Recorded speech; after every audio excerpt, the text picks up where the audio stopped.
নমস্কার বন্ধুরা, নীলগোপাল একাডেমির পক্ষ থেকে আপনাদের স্বাগত জানাই।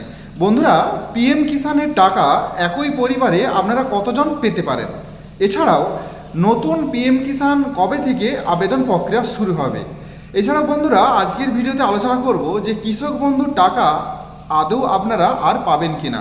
এই তিনটি বিষয় নিয়ে আজকের ভিডিওতে বিস্তারিত আলোচনা করব। সো বন্ধুরা, ভিডিওটি শুরু থেকে শেষ পর্যন্ত স্কিপ না করে অবশ্যই দেখবেন। আর আপনি যদি আমার চ্যানেল নতুন থাকেন তাহলে অবশ্যই চ্যানেল সাবস্ক্রাইব করুন ও পাশে দেওয়া বেল আইকনে ক্লিক করতে ভুলবেন না পরবর্তী নতুন ভিডিও নোটিফিকেশন পেতে।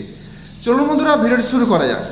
বন্ধুরা, আপনারা জানেন যে 20 তারিখে পিএম কিষাণের টাকা প্রত্যেকের অ্যাকাউন্টে ক্রেডিট হয়ে গেছে।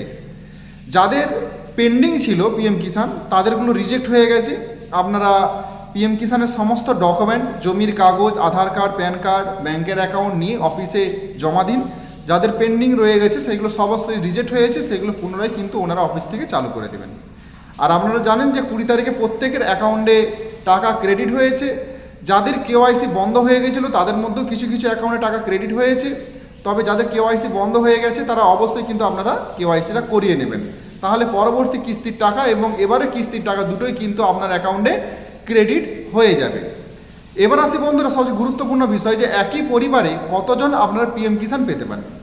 বন্ধুরা, স্বামী স্ত্রী দুজনেরই যদি পিএম কিষাণ করা থাকে তাহলে যে কোনো একজন পাবে, হয় স্বামী পাবে নাহলে স্ত্রী পাবে, নাহলে দুজনেরই রিজেক্ট হয়ে যাবে। আপনারা সময় থাকতে সেটা ব্যবস্থা নেবেন, সেটা তথ্যমিত্র কিন্তু করতে পারে, নাহলে অটোমেটিক্যালি কিন্তু বন্ধ হয়ে যাবে। তো স্বামী স্ত্রীর মধ্যে যে কোনো একজন পেতে পারে। আর সেই পরিবারে যদি ভাই থাকে, ধরুন 3 ভাই 4 ভাই, তারা প্রত্যেকেই পাবে, কিন্তু স্বামী স্ত্রী একসাথে পাবে না। একই পরিবারে বাবা সন্তান দুজনেই পেতে পারে, ছেলেও পাবে বাবাও পাবে, কিন্তু এইভাবে স্বামী স্ত্রী পাবে না, কারণ তার স্ত্রী অলরেডি অন্নপূর্ণা ভাণ্ডার পাবে। তো সেক্ষেত্রে কিন্তু পিএম কিষাণের টাকা থেকে বঞ্চিত হবে, কারণ পিএম কিষাণ টাকা কিন্তু পাবে না। তো এবারে আসি যে পিএম কিষাণের আবেদন প্রক্রিয়া কবে থেকে শুরু হচ্ছে। বন্ধুরা, এই পিএম কিষাণের আবেদন প্রক্রিয়া অলরেডি শুরু হয়ে গেছে। যাদের 2019 সালের রেকর্ড রয়েছে বা 2019 সালের জানুয়ারি মাসের শেষ নাগাদ রেকর্ড রয়েছে আপনারা তো অবশ্যই আবেদন করবেন, আপনারা আগে পাবেন। এছাড়াও যাদের নতুন রেকর্ড, যারা 2022, 23, 24 সালে আপনারা জমি রেকর্ড বানিয়েছেন নতুনভাবে, আপনারা অবশ্যই আবেদন করবেন, আপনারাও কিন্তু এই পিএম কিষাণের টাকা পেতে পারেন।